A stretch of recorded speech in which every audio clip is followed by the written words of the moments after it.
tenido dos lecturas en Juan, capítulo 16, versículos del 16 al 24, donde Jesús les expone claramente que Él va a marchar, de que Él se va a ir. Ellos no entienden nada, ni saben dónde va a ir, ni dónde va a ir, ni lo que va a hacer. En la segunda lectura, del 25 al 33, les expone claramente dónde va a ir. Por eso dicen los apóstoles, ahora que entendemos, ahora entendemos que nos hablas claramente, te vas con el Padre. Este concepto de Padre, para los hebreos, lo tienen muy claro ellos. El Padre celestial, el Dios todopoderoso, Yahweh, el Padre de toda la nación de Israel. Este concepto para ellos está muy claro, que está hablando de que Jesús se iba a otro lugar que para ellos no lo tenían muy claro. Sí que tenían claro que se iba con otra persona, que era el Padre, pero todavía no tenían muy claro ese lugar donde iban a pasar, porque en el Antiguo Testamento se habló muy poquito del cielo. Exactamente, ¿qué es el cielo? Sí que es verdad que Isaías da pequeños pincelazos del trono de Dios. En Isaías capítulo 6 y versículo 1 y 2 podríamos leer que dice que Dios y su trono llena todo el templo. Pero no exactamente, no da una visión claramente del cielo. Veo el Señor sentado sobre su trono, alto y sublime, y sus faldas llenaban todo el templo. Y ahí estaban los serafines, dando la gloria, dando alabanzas, etcétera, etcétera. En Ezequiel es casi 2 capítulos enteros hablando de estas ruedas del trono de Dios y cómo está el trono de Dios. Pero poco más se habla de la Biblia, de aquel lugar donde ya Apocalipsis ya nos da una visión completa. Y todos sabemos que mar de cristal y calles de oro, y la nueva Jerusalén con las puertas de perla, y etcétera, etcétera, etcétera, etcétera.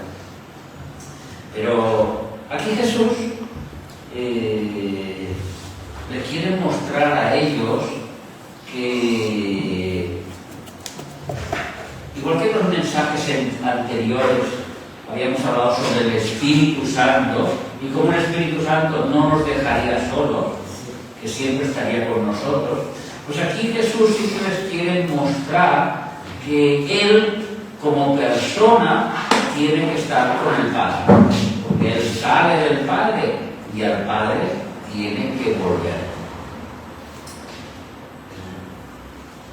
Si nosotros vamos a entender este concepto, que luego los apóstoles les costó entenderlo, y lo empiezan a explicar en sus cartas, y empiezan a explicar que Jesús está con el Padre y que está gobernando la diestra del Padre y que el Espíritu Santo es lo que está aquí, y poco a poco van aprendiendo. Acordémonos lo que siempre os he dicho, que la palabra de Dios, la revelación divina, va en aumento, desde el Génesis hasta el Apocalipsis. Había un hombre en el Edén que pecó contra Dios y se creía él que si se escondía detrás de un árbol ya Dios no lo iba a ver nunca. Imaginaros la visión o la revelación que tenía de Dios, cuando vemos que Él tiene los ojos puestos en todo lugar. Los niños hacen una pregunta que es muy interesante. No sé si la Peti o la Flor pueden hacer una pregunta muy interesante. Si Dios lo ha hecho todo, ¿quién ha hecho a Dios? Si el Padre ha creado todo, ¿quién ha creado al Padre? Es la pregunta de los niños, y es una pregunta muy interesante, porque Dios, la palabra Dios, significa que es un ser supremo, un ser creador, no puede ser creado, porque ya no sería Dios, ya sería criatura. Entonces, la misma palabra nos indica que Dios existe por sí mismo. Nadie lo creó, sino que Él llegó a la existencia por sí mismo. Es uno de los misterios que ya se nos resolverá cuando estaremos allá arriba, porque aquí no se nos va a resolver. Y este Dios que es, como diríamos, que existe por sí mismo, dice la palabra de Dios que es espíritu puro. Al Padre no lo ha visto nadie jamás. Es espíritu. Muchos quieren decir que bueno, es que cuando Moisés hablaba con Dios cara a cara, pues él vio a Dios. Cuando Moisés le pidió, yo quiero ver tu gloria, y el Señor le mostró la espalda y una mano. Pero esos son metáforas indicativas de la gloria de Dios. Porque las palabras claras fueron a Jesús. Al Padre no lo conoce nadie. Yo, que he salido del Padre, es lo que lo he dado a conocer. Son las palabras de Jesús. Al Padre no lo ha visto nadie jamás. Yo es el que lo doy a conocer a los demás. Quien me ha visto a mí, ha visto al Padre. Son las palabras de Jesús. Que poco a poco los discípulos fueron a entenderlo. Entonces, cuando decimos que Dios es espíritu, eso tenemos que entenderlo bien, que son bases bíblicas, son bases para el cristiano y para tener el temor de Jehová en nosotros. Dios es un espíritu puro y sus ojos están en todo lugar. Él no tiene ojos, Él no tiene dos ojos como nosotros, pero Él está en todo lugar, aquí, fuera, arriba, abajo, dentro, en todo lugar. Y como está en todo lugar, lo ve todo. No que sean ojos físicos, sino que Él, al estar en todo lugar, todo lo ve. Todo lo sabe, todo lo conoce. Cuando dice que nos sostiene con sus manos, no es que tenga manos físicas, es que sus manos están en todo lugar. Cuando nosotros viajamos hacia Barcelona con el coche, ahí estaba Dios llevándonos con sus manos, porque sus manos están en todo lugar. En nuestra casa, debajo de nuestra cama, al baño cuando vamos, cuando cocinamos, cuando trabajamos, en todos los lugares están las manos de Dios. En todos los lugares están los ojos de Dios. Eso es la omnipotencia, la omnipresencia de Dios, la omnisciencia de Dios, que todo lo sabe este ser, que está en todo lugar. Y este Dios, que existe por sí mismo y que está en todo lugar, tiene una condición que es de sobreabundante. Es un Dios sobreabundante, es una condición de sobreabundancia. Él sobreabunda sobre sobreabunda. Si Él tiene amor, ese amor es sobreabundante, es parte de Él. Si Él tiene justicia, esa justicia es sobreabundante, es parte de Él. Y todas sus cualidades son parte de Él y son partes que sobreabundan. Y así pasa en la creación. Porque la pregunta que se puede hacer otro niño es: ¿y si Dios no lo creó nadie, por qué se puso a crear? ¿Por qué creó? Y es por la sobreabundancia de Dios. Jesús lo tradujo con unas palabras: yo trabajo porque mi Padre trabaja. Todavía hoy en día mi Padre está trabajando, todavía está creando, porque es sobreabundante, es su naturaleza. Eso lo podemos ver en Romanos capítulo 5 y versículo 20. Donde vamos a ver una cualidad importante en la cual nos dice Romanos 5, 20. Pero la ley se introdujo para que el pecado abundase. Mas cuando el pecado abundó, sobreabundó la gracia. ¿Lo entendemos? O sea que cuando entró el pecado, Dios en su misericordia, en su forma de ser, en su carácter, sobreabundó la gracia para poder actuar contra el pecado. Esa es su naturaleza. Y así es en todas las cosas Dios. Dice Efesios capítulo 4, vamos a leerlo, versículos del 4 al 6, cómo este Dios, en aquella eternidad, con aquella sobreabundancia, estaba formado por tres personas. Todos lo sabemos bien la Trinidad, pero tenemos que conocer un poquito los versículos. Vamos a ver este versículo de Efesios 4, donde nos dice que un cuerpo y un espíritu, como fuisteis también llamados en una misma esperanza de vuestra vocación. Aquí está hablando del Espíritu Santo, y el cuerpo de la Iglesia. El versículo 5, un Señor y una fe, un bautismo. Aquí está hablando del Señor Jesucristo, que es el que se bautizó en el agua. Un Dios y Padre de todos, el cual es sobre todos y por todos y en todos. Es un versículo clarísimo de la Trinidad divina, para que tengamos base siempre. Este Dios Padre, ya lo hemos visto, es el que lo llena todo, es el que está en todo, el que es espíritu puro. Su espíritu es el que trabaja, el que hace la labor, el que está en nosotros, el que está en la Iglesia, el que se movía sobre la faz de las aguas cuando había que empezar a poner orden en medio del caos. Es el Espíritu de Dios el que hace la obra. No es ninguna fuerza, ya lo hemos hablado claramente estos domingos pasados. Es una persona, con una personalidad a la cual hay cosas que le gustan y cosas que no le gustan. Y hay cosas que él hace como él quiere, a su voluntad. Y el Hijo, que es el centro de la Iglesia, es el resplandor de la gloria de Dios. Hebreos capítulo 1, versículo 3. Es la imagen pura de Dios.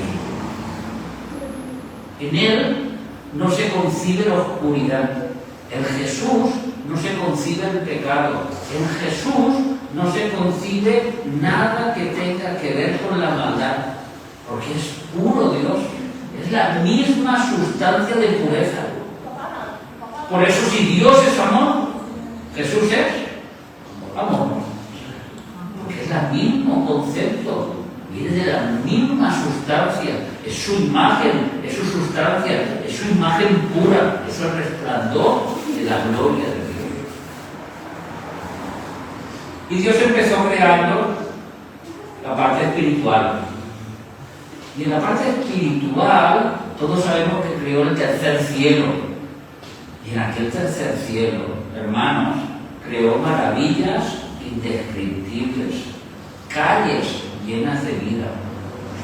En aquel cielo hay ciudades, hay calles, están llenas de vida por donde quiera, de toda planta, de todo animal, de toda cosa que no nos podemos ni imaginar en nuestro cerebro, de las cosas que Dios creó allá. Y un lenguaje y unas comunicaciones que no se nos ha permitido ni escuchar. Cuando el apóstol Pablo las oyó, Dios no le dio permiso a que la dijera a nadie. Lo que aquí has escuchado, aquí se queda. Porque son cosas sobrenaturales. Jesús dijo, pero hombre, si no entendéis las naturales, ¿cómo vas a entender las espirituales? Primero, entendamos las naturales. Es el orden de Dios. Un trono de inigualable comparación. Nos podemos imaginar en el cielo un gran trono, todo cubierto de oro, cubierto de ángeles, cubierto de gloria. Es que no hay palabras. Por eso cuando Juan pudo ver lo que vio, cayó y se desmayó y no tenía palabras para describir lo que estaba viendo. Es diferente a Isaías, que vio un templo que sabemos que es el templo de Dios en el cielo, que luego aquí se hizo la imagen del cielo, pero no la imagen global de lo que hay allá. Cuando Jesús dice, me voy con mi Padre, es allí donde yo me voy, a ese lugar de donde yo salí y donde yo vuelvo a ir. Hemos dicho, todo semejante al cristal, por todos los lados, no hay sol, no hay luna, no hay estrellas, porque Dios mismo es la luz. La luz, Él resplandece por todo lugar, no hay oscuridad, porque Dios no tiene oscuridad. Pero son bases importantísimas para cuando el diablo nos quiere engañar. El diablo viene con oscuridad y mentira. Con oscuridad y mentira, porque en la luz no hay ninguna mentira, ni hay ningún engaño.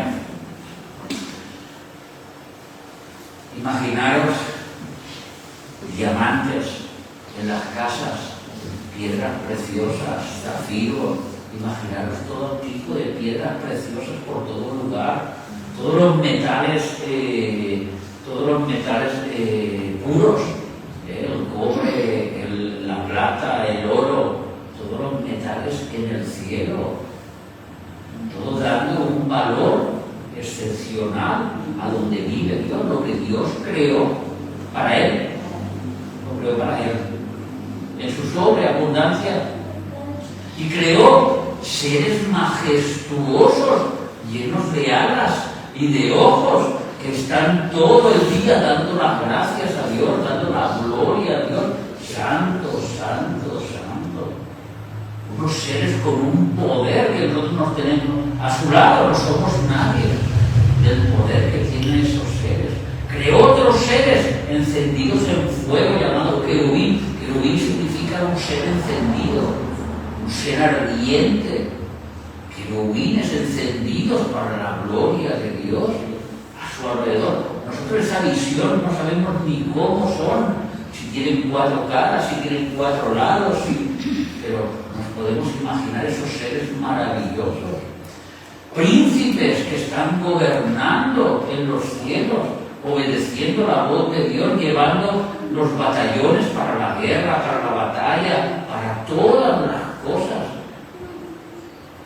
Seres obedientes que llevan el mensaje de Dios allí donde se tenga que llevar, que son ministradores de los hijos del reino, que somos nosotros. Ángeles por doquier para defendernos. Todo eso está en los cielos. Y cuando Dios lo creó al ser más bello que nunca se había visto, al sello de la perfección. Ezequiel 28, versículo 12. Al ser más bello que nunca se había conocido, nunca nadie lo había visto, a ese ser perfecto.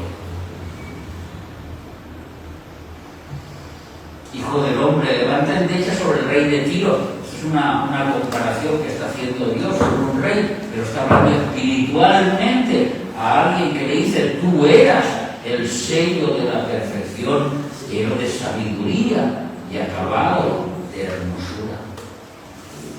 Eso es lo que Dios creó para Él, porque es Dios.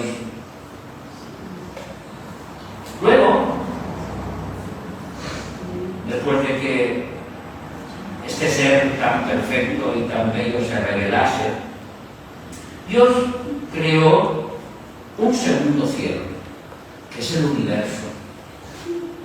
¿Os imagináis poder viajar por el universo y ver la luz, los colores puros que hay en el universo, las estrellas, los planetas, los cometas, los meteoritos, el polvo estelar? Nosotros vemos fotografías de lo que el hombre ha inventado para poder ver el universo y nos maravilla y nos llama la atención. ¡Cuánta belleza! Todo creado por Dios para Él, para su gloria, para que los ángeles, para que sus querubines, para que sus arcángeles dieran gloria a Dios y se paseasen por todo este universo, este segundo cielo que Él había creado. Tan maravilloso. Puso leyes de tracción o la gravitación para que este caos aparentemente para el hombre, luego el hombre se ha dado cuenta que no hay ningún caos, sino que todo obedece a unas leyes y a una voz que lo sustenta todo, que es el mismo Jesucristo, el que lo sustenta todo. Y vemos esas leyes de la gravitación, vemos las leyes atómicas, leyes subatómicas, que cualquier científico con 2 dedos de cabeza dice que esto no puede ser obra de la casualidad, sino que hay leyes que son divinas y que tienen que ser creadas por un ser divino. Y esto nos dice el carácter de nuestro Dios. Imaginaros la grandeza que estamos hablando y podemos decir que Dios está aquí y que Dios está entre nosotros. Y podemos decir aún más que Dios está en nosotros.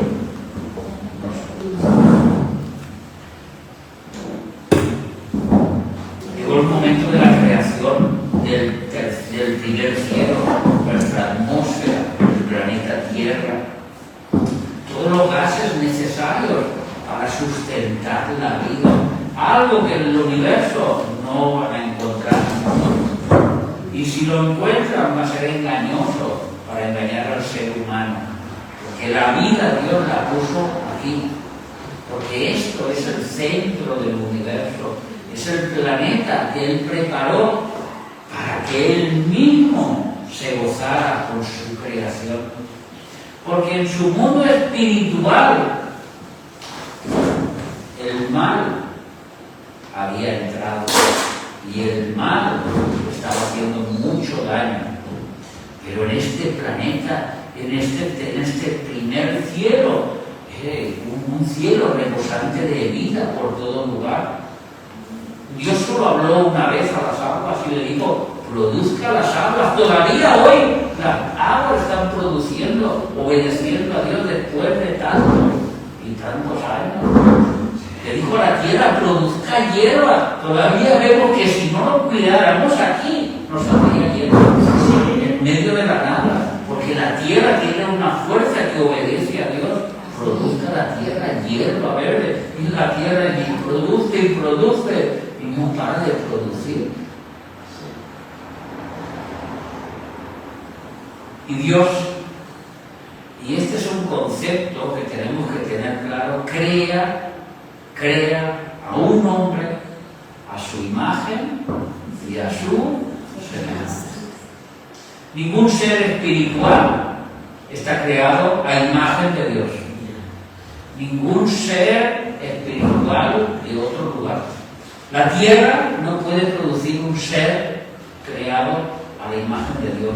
El agua no puede producir un ser creado a la imagen de Dios. Dios lo tuvo que crear con sus manos.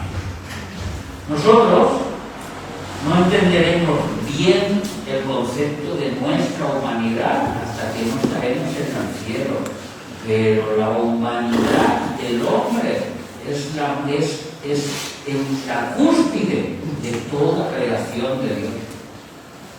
Dios hizo un hombre a su semejanza, similar a él, para poder compartir con el hombre y recibir la adoración de ese hombre. Porque el mundo espiritual había sido infectado por el mal, había sido infectado por el pecado.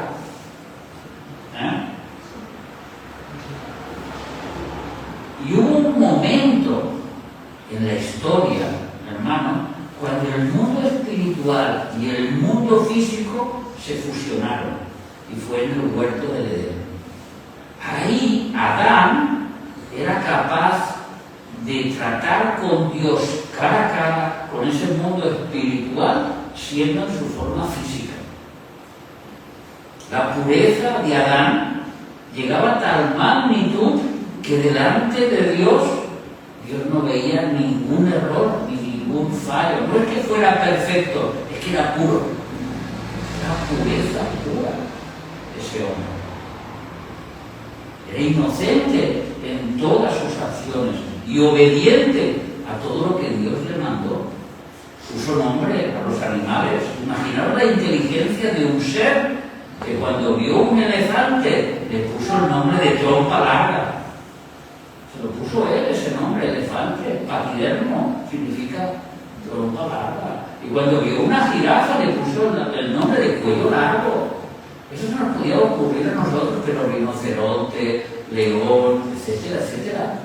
de los muchos que hay. Todos esos nombres vienen de Adán, de los nombres que él le puso.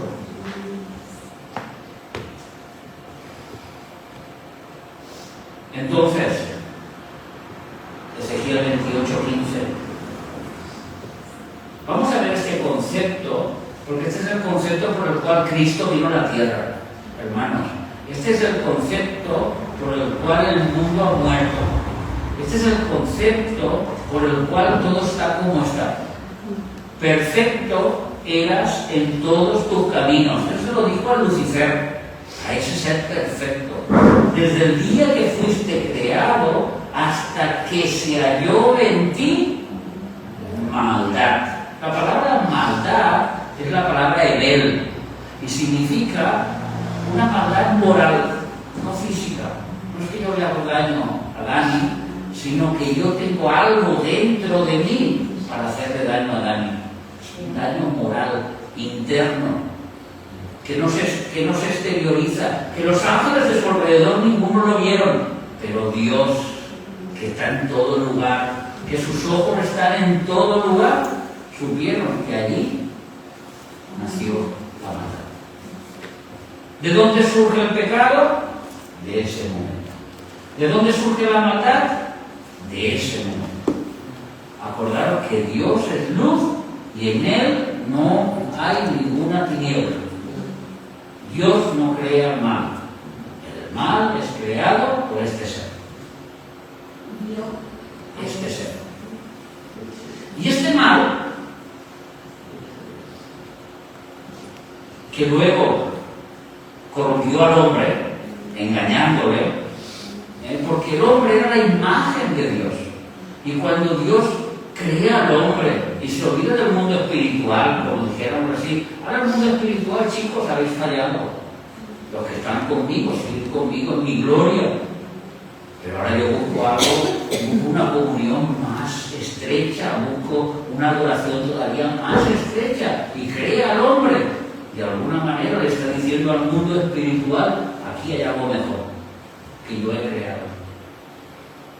Y le da una bofetada al diablo y a todos los demonios y a todos los ángeles caídos.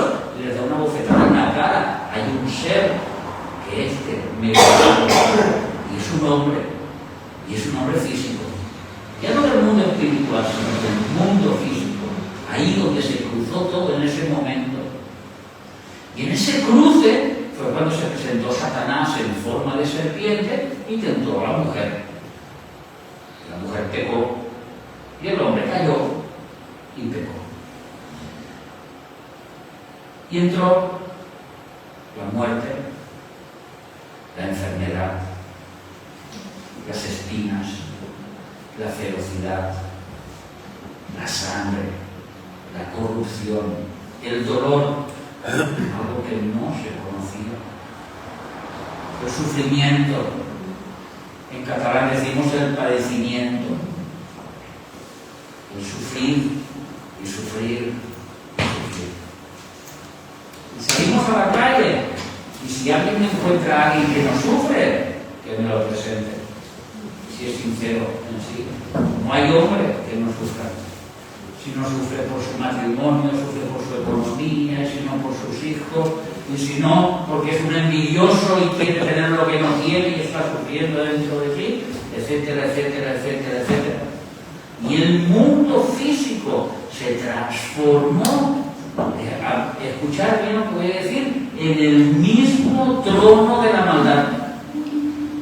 Esta tierra, que era para Dios, se transformó en el trono de la maldad. En este mundo donde nosotros estamos, vive la maldad. Nos rodea la maldad. Pisamos la maldad. Y todo lo que tenemos a nuestro alrededor nos quiere alejar de Dios. Y eso tenemos que entenderlo. Todas las personas que no son hijos de Dios solo tienen un propósito con nosotros, de escogernos y sacarnos de nuestra condición de hijos de Dios. Esta es la realidad. Esto es el mundo espiritual mezclado en el mundo físico. Y esto es lo que hay.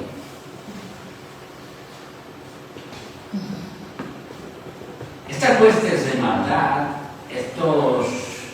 esta maldad de este ser que acompañó y imaginaros que introdujo la mentira, algo que no se conocía, y con esta mentira engañó a la tercera parte de los ángeles. No lo conocían, no sabían lo que era mentira. Ellos eran espíritus que Dios había creado, solo conocían la verdad. Igual que Eva no conocía la mentira. Él le habló, ella se lo creyó. No sabía lo que era la mentira, solo creó él. Este concepto de engañar a los demás. Porque quiere destruir la gloria de Dios. Quiere destruir al hombre y quiere destruir la creación de Dios. Ese es el propósito de la maldad, desde que surge hasta que sea eliminado. Y en este mundo, este ser creó un pecado nuevo que para nosotros enseguida lo vamos a detectar, que se llama egoísmo. Yo lo quiero todo. La adoración no la quiero para Dios, la quiero para mí. Yo no quiero que a ti te vaya bien, yo quiero que me vaya bien a mí.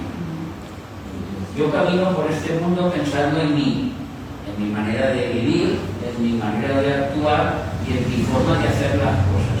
Y si a mí me va bien, es que las cosas están bien. Pero si a mí no me va bien, cambiaré las circunstancias para que a mí me vaya bien. Eso se llama egoísmo. En diferentes vertientes, en diferentes formas de actuar, todo el mundo tenemos en nuestro interior nuestro yo, nuestro egoísmo. Jesús tenía egoísmo, ¿no? ¿Por qué? Porque no tenía pecado, porque en él no hay pecado. Por eso Jesús daba lo que tenía, por eso Jesús ofrecía lo que tenía. Por eso Jesús quería que las personas llegaran a lo que Él tenía para ellas. Por eso Jesús dio su vida, porque no era egoísta. No era una persona que lo quería para Él. Pero el hombre tiene ese concepto dentro de Él muy incrustado. Mucho.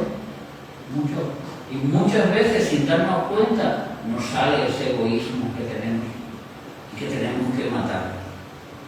Porque dentro del mensaje de hoy, y dentro de la obra del Espíritu Santo, es esa lucha entre la carne y el Espíritu, entre el egoísmo nuestro y el Espíritu Santo, que quiere reinar. Por eso, las leyes de Dios son diferentes a las nuestras. ¿Quieres ser rico? Empieza a dar. El mundo empieza a honrar. ¿Quieres que Dios te bendiga? Empieza a bendecir. Y Dios te bendecirá. ¿Quieres aprender? Empieza a compartir. Y Dios te compartirá. Son unas leyes espirituales, nada que ver con el egoísmo. El egoísmo dice yo.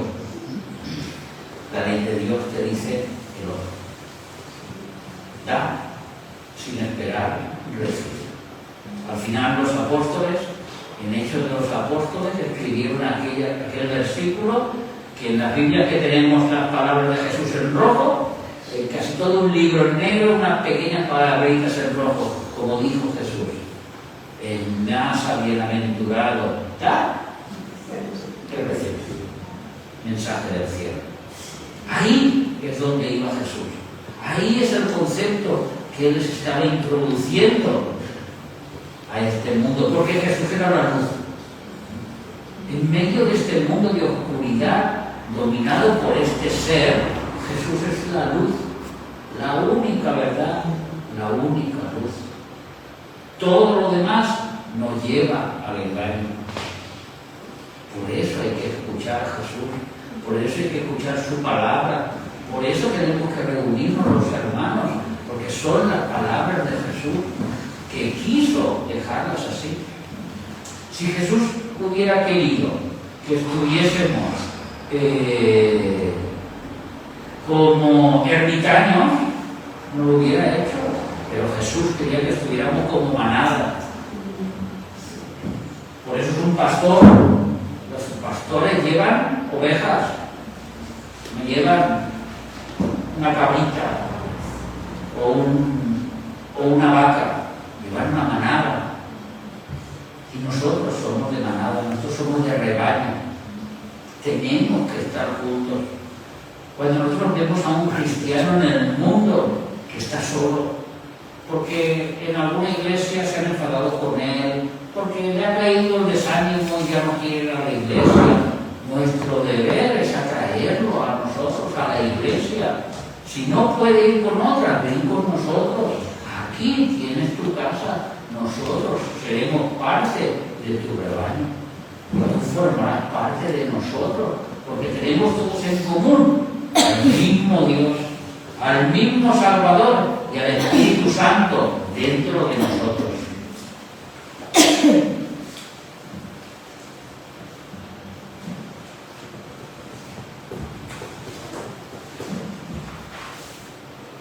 Y Jesús les dice dos cosas. A este mundo donde yo voy, vosotros podéis estirar todas las bendiciones que queráis. A este mundo donde yo voy, vosotros, si tenéis necesidad, lo podéis pedir. Porque a partir de ahora, todo lo que pidáis al Padre en mi nombre, os lo daré. Incluso en la parte de después dice, el mismo Padre os ama tanto, este Padre que está en todo lugar y que sabe todo, que Él mismo os lo dará. Porque eso es lo que busca Dios desde el principio de la creación, desde el principio cuando empezó a crear seres que lo amen, que lo adoren, que cuando lo adoren en espíritu y en verdad, no en falsedad, sino en sabiduría, en conocimiento. Yo amo a Dios porque Dios me amó primero. Yo amo a Dios porque Él cuida de mí. Yo amo a Dios porque, como decía nuestro hermano, nada nos falta. Él está con nosotros. Yo no amo a Dios porque mañana me va a ir mejor.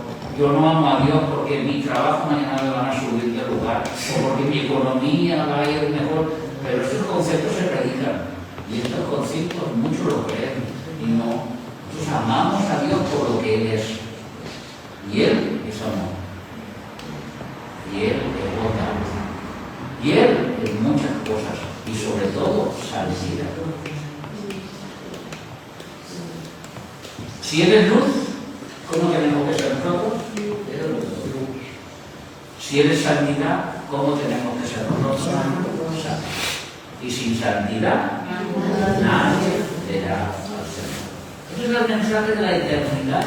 Ese es el mensaje de este lugar donde vamos a pasar la eternidad con el Señor. Porque con calles de oro y mar de cristal. Amén. Así que gracias, Padre, en esta hora que damos por enviar a su Hijo Jesucristo y por mostrarnos estas maravillas que nosotros no conocíamos, Señor. Por sacarnos de la maldad, por librarnos del mal, por librarnos, Señor, y te pedimos que en esta lucha que estamos teniendo, que tenemos día a día con nuestro ego, nos ayudes, Señor, nos ayudes a vencer el espíritu contra la carne, Señor. Ayúdanos a vencer, Padre, porque cuán tremenda guerra estamos llevando nosotros día a día. En el nombre de Jesús. Amén. Amén. Amén. Y amén. Amén. Amén.